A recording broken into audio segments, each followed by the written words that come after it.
You're listening to How I Sell, a podcast built for early career sales professionals. You'll hear stories, best practices, and guidance from top sales leaders on what it takes to become a sales superstar. Today's episode is made possible by Ramped Careers. Ramped is on a mission to build the next generation of workforce-ready talent.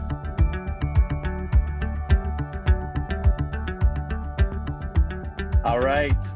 Thanks for joining us back on our podcast. Today, I have a special guest for us, one of my dear, dear friends, the founder of Eterno, fractional VP of BD for Hire, former OATV investor, former Shippo VP of BD, the former head of sales intelligence at Groupon, and an Ian's Pizza ops extraordinaire. My dear friend, my brother, and technically that makes him the uncle to my child, Nima Elyassi-Rad. How are you, sir? I'm well, brother. How are you, Danny? I am doing well. I'm doing well. Did I miss anything, first of all? No, you're kind. I think you captured the bulk of it. I mean, there's some other random stuff I've done, like telemarketing and selling boomboxes at Best Buy. But we can skip over those. we may end up returning to those because I do think our audience will be happy to know how you got your start in sales. But first and foremost, I want them to know, who is Nima from your perspective? I'm 40% Iranian, 40% Midwestern, and maybe 20% Silicon Valley. 100% soccer, as you can tell from behind me. 100% hip hop, sales, BD, logistics, and all around, I guess, music, but leaning hip hop. I love that. And one thing that I noted there, and I had a feeling you would start this way, but when we ask others who they are, generally they start with the professional, and you went straight to who you are as a human. And I've always loved that about you, but I certainly love, and I know our audience will love that you can also be a human in addition to be a salesperson. On your LinkedIn profile, I noticed it says Ferris wheel operator. Could you give us more insight to what that actually means? I sometimes feel like I do a lot of things at the same time. So it always feels like things are spinning. I always have more than one plate in the air. And that tagline just kind of stuck with me. I've actually had a real life Ferris wheel operator try to connect with me on LinkedIn, and I've never felt like more of a fraud. But I think I've been my career path has definitely been non-traditional. I've probably haven't spent more than 2 to 3 years doing any one thing, and the company that I've been trying to build now, Eterno, has probably been the longest thing I've actually spent time on. That's crazy, and we'll touch on Eterno certainly later in the interview. But why do you think that is? So from your perspective, and I'm the same way, frankly, jumping around from idea to idea. Is it the idea that captures you? Is it the mission? What about moving from place to place has categorized, or why have you done that throughout your career? The truth of it is, I think when I was younger, it was almost out of desperation and needing to find different things to do. That's the honest answer. As I've gotten older, one of the things that's become more and more crystallized for me is I have two high-level questions. Am I learning and am I contributing? And the moment I start to feel that I'm not learning at the rate that I feel like I should be learning, or that I'm not contributing at the level that I should be contributing at, then that's typically the moment that I feel like I need a change. Makes sense. It's beautifully put. So take us back to the year 2000. Baby Nima is about to jump into his freshman year at the University of Wisconsin-Madison. Who were you then? And at that point in time, who did you want to become? Then I definitely wanted to own a business. All I knew was I wanted to build a company, get wealthy, and use that wealth to help people. That was the only thing that I had really in my head. The ideas were not fleshed out. But yeah, that's kind of where I was. And, I read one marketing book. I read Kellogg on marketing. And so I thought I knew everything about marketing. And that's when Ian's Pizza, shouts to Ian, when he had opened his first store. I remember walking into his store and telling him how he ought to run his business. And after 4 or 5 times, one day I'm sitting in his store eating a pizza. He came and sat next to me and was like, "Hey, do you want a job?" And so that sort of ended up being my first real hands-on operational role, where a young entrepreneur who today, by all definitions, is incredibly successful, took me under his wing. And yeah, that first experience was life-changing for me. It's awesome, and certainly non-traditional in terms of what we see in some of our audience members, but nonetheless extremely important. And that person-to-person contact or selling things in an actual live setting, I think, is invaluable experience. Some of the best salespeople I've ever worked with have come from that environment where they actually get to have that human interaction face to face, so they know how to apply that to some of the conversations they're having over Zoom or over their phone calls, etc. And shout out to Ian's for some of the most delicious pizza of all time, especially and specifically after 1:30 in the morning. Most definitely. Okay, so Ian's happens. You're at Madison. After graduation, what happens next? It sounds like you tried to start a few businesses or tried to start several things. Yeah.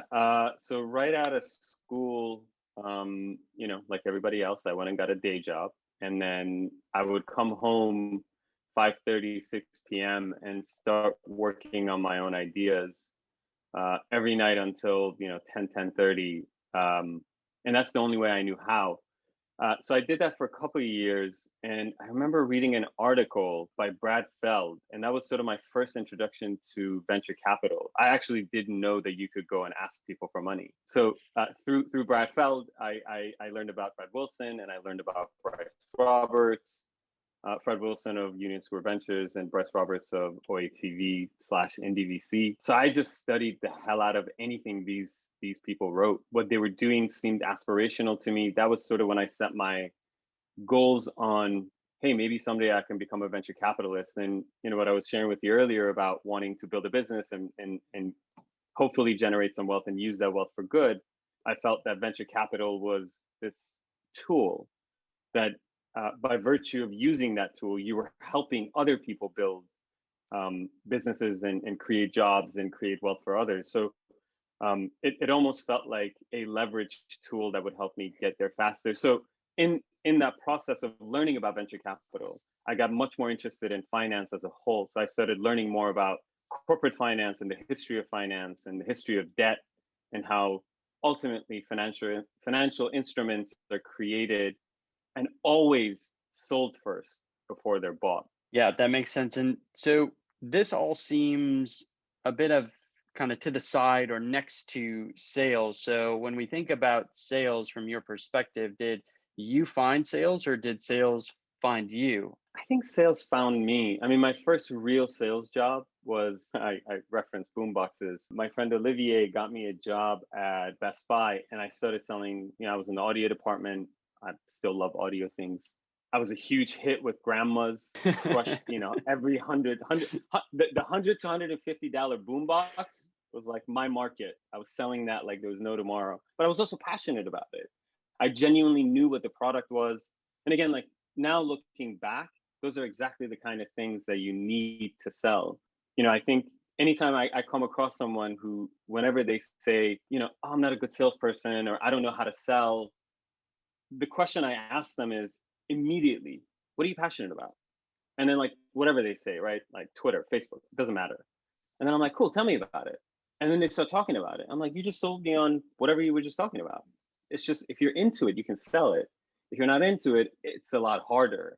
Or if there's not a value proposition, it's a lot harder. But if you can have a personal connection with what you're selling, that's the dream. Now, that's not always the case. Like, that was my first sort of informal sales job, was selling boomboxes. But shortly after that, I was doing telemarketing, which looking back, that was like sandpaper on my soul. I was the guy calling your house at 6:30 at night when you're about to sit down with Teddy, eat lunch, eat dinner, and your wife eat dinner, and I'm the guy who's calling you saying, hey, do you want to donate to XYZ? Oh boy. But it was a great experience in getting rejected all the time. And I think rejection is highly undervalued, especially when you're younger. It helped, it helped develop the sort of this loose framework that you and I have always joked about, which is, there's no such thing as a no.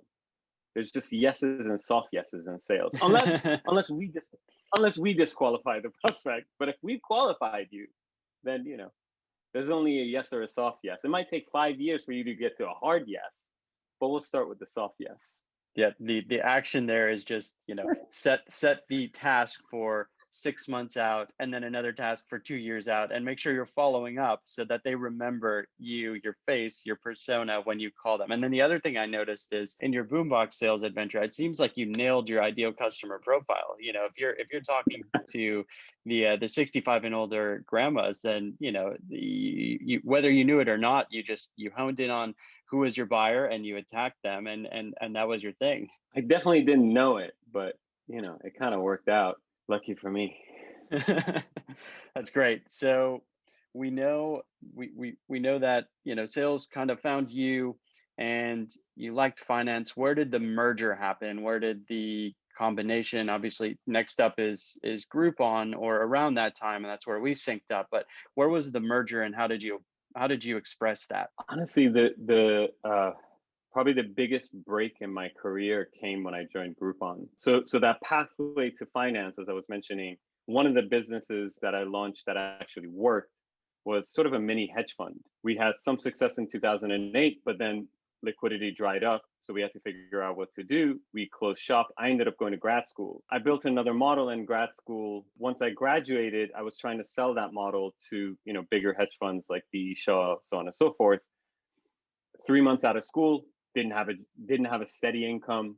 I needed to find something, and somehow, to this day, I'm still grateful. But somehow, a recruiting firm, a temp agency recruiting firm, had got my number, and they called me, and I was genuinely desperate just to have a job. So I went in. They called on a Tuesday. I went in on a Thursday, and they told us there's a big growing company in Chicago.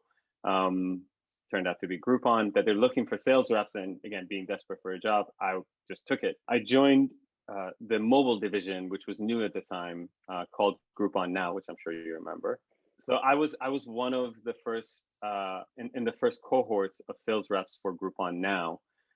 For folks watching and listening to this is back in iPhone 3G era, where if you fired up that location on your iPhone, your phone will be dead within 30 minutes. But it was an exciting time, and I got to work with some incredible people. Joel and Jill were two people who were heading up that group, and they sort of taught us everything we needed to know. At the time, Groupon Now didn't even exist as a product. We were literally selling off of a one-page PDF, which was a interesting lesson for me to try to simplify sales and really sell a concept before it even existed. Learned a ton from that experience. And then from there, there's a gentleman by the name of Greg Rudin, who I will be forever grateful to. Greg is actually the GM at Menlo Labs for Menlo Ventures now, but at the time, and he was actually the original COO for The Point, which is the predecessor to Groupon. And I remember approaching in one of the town halls at Groupon that Andrew Mason would typically do. I started learning after 2 to 3 months doing sales that Groupon was predominantly a data-driven company, or at least they were trying to leverage that data to drive insight. So I remember I approached Joel saying, hey, I know a thing or two about spreadsheets. I can make cupcakes in them. And he introduced me to Greg, who introduced me to a data scientist. And from that, I got a shot at working on a project with Samir Marani, who's now the founder and CEO of Instawork. And Samir gave me a chance, and from there, I had the pleasure of meeting you, and the rest is history. And there we go. And now we're off. Now that's a really cool story. I think a few things stand out to me about that. One, you took a leap of faith. You kind of went on, it sounds like, a little bit of guts, a little bit of intuition, a bit of urgency, if you will. We'll rephrase desperation. I think it was urgency, and then just hustled, right? You jumped at the opportunity. Didn't necessarily know cold calling, as neither did I when I started at Groupon. Didn't know how to sell something off a piece of paper and just ran with it. And then when the opportunity came to be, when you got your shots, you raised your hand and impressed because you had been training for it, what seems like your whole life, right? You knew finance, you it knew was just spreadsheets. non-structured. Yeah. And that's awesome. And in the first shot I got, actually, I was still a sales rep. And then essentially once, I'd show up 9 to 5 and do my calls and do my 60 to 80 calls and send my emails. And from 5 p.m. to, 10 p.m., I'd work on these analytics projects that, Greg and company or Samir and company had given me. And then once I delivered that, then they were kind enough to sort of essentially like create this role for me where I became like I think they called it city analyst back then. So I was Boston's, as a market, I was their sort of first city analyst. I do remember those days. It was, on the Wacker Street, at the Wacker Street office, it'd be, a few of us hanging out late into the night. It's, I basically remember, you, Samir, Matt, Jacobson, and a few others all staying there till, 7, 8, 9 p.m. when the rest of the floor was empty. It was a stark contrast to the daytime when everything was like loud and boisterous. It was just a few of us just sitting around, like waving across the room. Hey. Oh, I definitely remember waving at you and eating stale pizzas. Those are like two vivid memories. Those are great. So thinking through that, and I guess it's a good segue, because one of the things we like to ask our guests are about mentors, because we know, and for what we teach and for what we know and what I know, mentors play a massive role in the formation of any career. You mentioned a few, but who are some of your mentors and how have they helped you throughout your career? Oh man, I wouldn't be here if it was for so many people helping me. And hand on heart, working at Groupon in terms of sales and sales operations specifically was my biggest and most important experience. And it wasn't necessarily just one person. It was, it felt like, especially in retrospect, being on a championship team, right? It didn't matter if I was starting or if I was on the bench. I felt like I was in a room with a group of elite people, and hand on heart, people like you, people like Catherine Lanham, people like Andrew Graham, people like Jane. I mean, there were so many incredible salespeople and sales operations people, right? Emmanuel, Chris, Rajan, all these people who came through. And I think every person leaves a little bit of wisdom with you or gives you something that on that next call or that next effort, it actually stays with you. I mean, I'll never forget, seriously, like this is actually super vivid for me.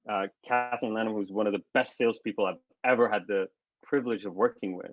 She was so methodical and so structured about how she went about her sales. It was not a random walk.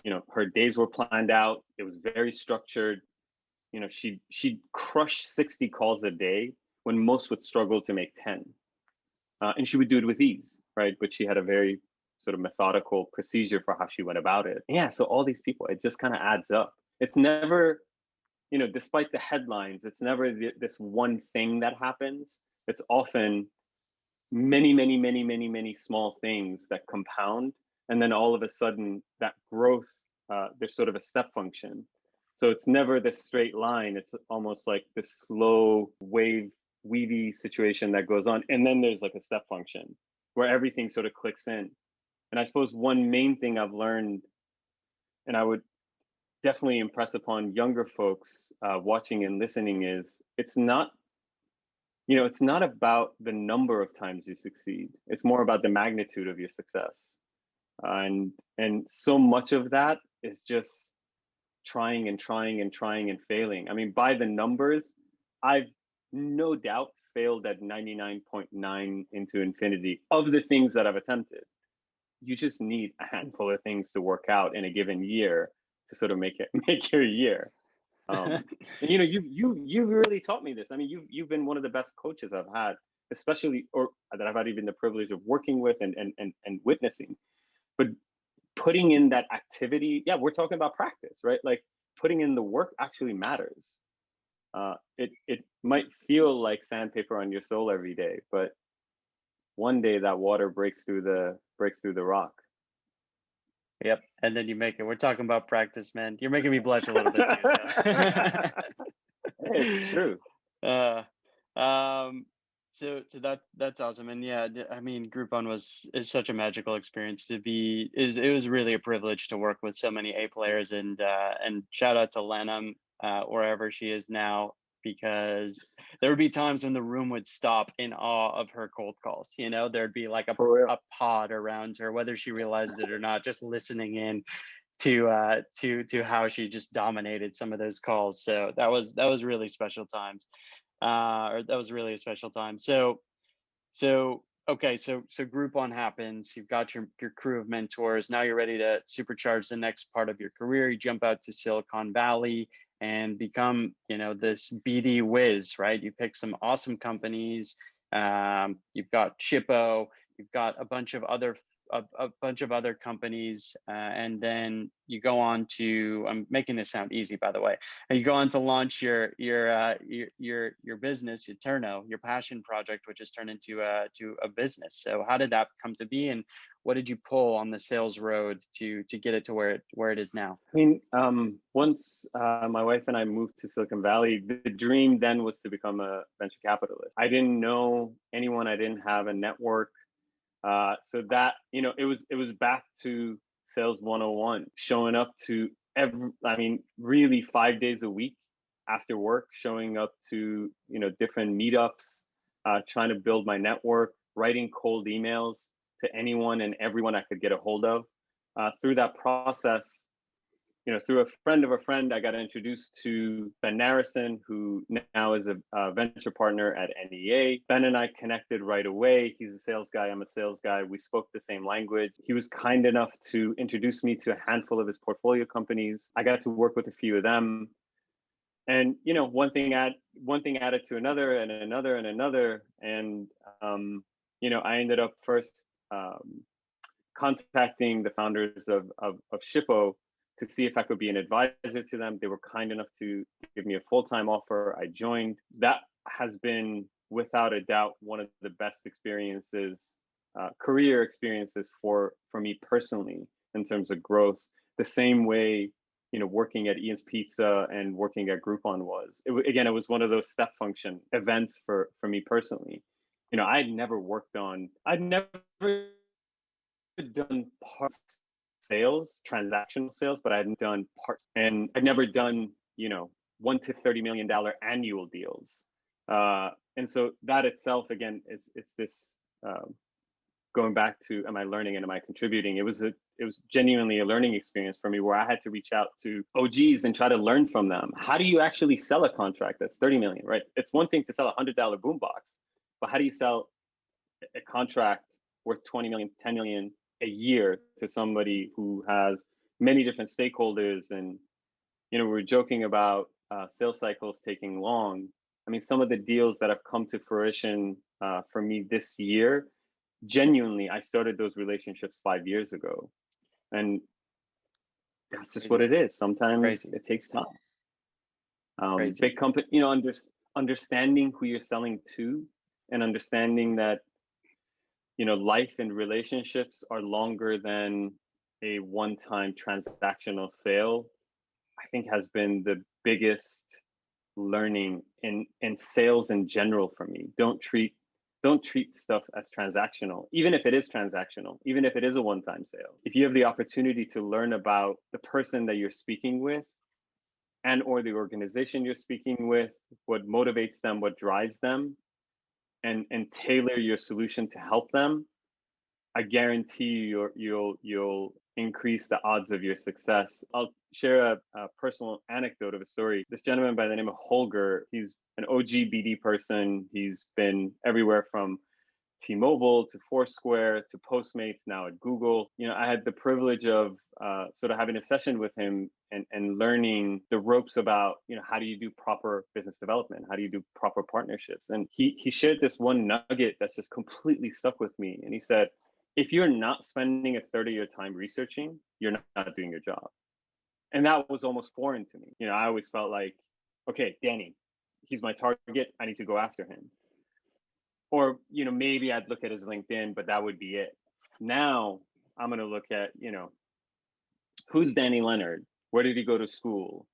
Do I know anyone that's connected to him? What company is he at now? Do we have any past connections? This company is at now. How long has he been at this company? Has the company put out any press releases that relates to what I'm about to contact him about, to talk to him about? I just spend a lot more time researching a prospect now before outreach. And that's genuinely been a game changer, both in terms of like just sending out cold notes, writing cold, thoughtful emails.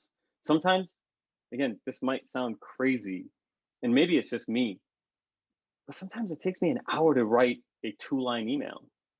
It genuinely does. And that's okay. As long as they open the email and respond, that's all I care about. So if it takes an hour, it takes an hour. Yep. That's great. That's great. I think we really do have Nima, the former boombox salesman, dropping complete bombs on us right now, because he has turned his $150 purchase into a career selling $1 to $5 million deals. So I think for our audience, pay attention to this. It's very important, especially the portions about research. That is crazy, crazy important. And if you wind up in a job where, yes, you're selling these complex deals, it's okay to spend that amount of time to send those 2-line emails, as long as they're getting opens and they're getting responses. So great thread there. Massively important. Thanks for sharing that. So I want to talk about, your current venture, because we haven't talked about that enough. So Eterno, and how you've pulled these threads from early in your career, or what you're doing now with some of the BD work, and applying what you've learned in sales to this new venture. So how has that happened? How have you applied sales, and where do you see it going next? It's a great question. I mean, Eterno in truth is still not a business, meaning we're not self-sustaining. So I still consult on the side. I consult for Shippo, and I serve as an advisor to ARCA and Equities End. But for me, Eterno is very much a passion project, and I'm fortunate enough to be able to, have a day job that pays the bills, plus pays for self-funding this business. The part of Eterno that's been incredibly challenging for me, but the good part of the challenge is I learn, even if I don't contribute, at least I'm learning, is how to better understand consumer. I think, most of my career, I've only really sold to businesses, and how I can hopefully unlock that B2B sales mentality to the consumer side. Well, that's right now the challenge that I have. The part of it that's been super fun, and that I've been leveraging a lot of the experiences I've had from the past, is reaching out to folks who are much bigger than we are, to try to set up interviews, to try to set up the sort of podcast interviews with them, and really just build a relationship with them. In fact, one of the people that I most admire, I sort of just reached out to him cold, and he actually he decided not to work with us directly, but I've been building a friendship with him, and so we talk almost daily now on WhatsApp, even though we're not doing business. And even at the time, I told him, I said, look, if this doesn't come to fruition today, that's okay. I'm genuinely interested in what you're doing, and I meant that from the heart. I own like 3 of the things he's produced, and so I think, again, always play the long game. I try to remind myself that Nike was in Nike for 9 years, and we're talking about Nike. Yeah. So who the hell am I? Again, boombox salesperson to $5 million deals. That's pretty impressive. It took some time, but yeah, thank you. So if we could go back in time, let's call it to 2004, upon graduation, where most of our audience is, and you could give, Nima, the college grad, any piece of advice that you now knowing all of these experiences, meeting all these people, all these mentors, what would that advice be? Take more shots on goal. Never be afraid. Some of the biggest deals now that I've worked on, I swear, have been cold LinkedIn messages to a VP at a $250 billion public company, which he doesn't know me, I don't know him. Maybe I spent 6-7 hours researching what they do, and I wrote him as tight a LinkedIn note as I could, and thankfully he responded. But taking that chance on yourself, if you feel like you can and you want to go work with someone, never be afraid to write that cold note. I think there are many great things about the culture in Silicon Valley, but one of the things that sometimes I think clouds people is this idea of selling cold, that you always need intros, and it's just not true. At least I can tell you, in my career, I have not gotten anything because of that. It's always been, I got to work with one of my heroes, Bryce Roberts, by writing him literally a cold email. And out of that sort of came an opportunity. He said, "Hey, do you want to talk?" And then, when somebody like that gives you the chance to be at the table with him, you gotta to be on the court with him, you gotta shoot your shot. So I actually ended up, he lives in Salt Lake City. I ended up buying a plane ticket. I went overnight to Salt Lake City. I went to, this cafe that he which unfortunately closed because of COVID. But anyway, I went to this cafe, and he was like 5 minutes late to the meeting. It was very close to his house. And he emails me and he goes, "Hey, I thought we were doing a phone call." I'm like, no, I'm actually at this cafe. And he was shocked. He was like, "I didn't think you would actually fly in." I'm like, "Yeah, man. I'm not gonna, you get a shot, go shoot your shot." And yeah, I was very, very fortunate. So I would say, take risks. Don't be afraid to fail. If you're not failing frequently, you're just not taking enough shots, and that's the honest truth. And sometimes life doesn't permit you to take as many shots as maybe you want, but take your shots. Yeah, that's amazing advice. And I think we will end on that note because of how profound it was and how great it was. And Nima, a career of upward progression, determination, persistence, taking multiple shots on goals and allowing those, in quotes, those failures to become just opportunities that you haven't yet unturned. So thanks so much for being here. We've got so much to learn from this conversation, and our audience and me and everybody at Ramp Careers genuinely appreciates your time. So thank you so much. Thank you so much for having me. It's a pleasure. It's a pleasure to be here. It's a pleasure to have you as a friend. And I wouldn't be the salesperson I am today if it wasn't for having met you. If just watching you coach other salespeople is one of my favorite things, period. And that's honest to God truth. Oh man, so now of course, now I'm blushing again, so we actually have to end. All right, until next time, everybody. All right, thank you so much. Peace. Bye-bye.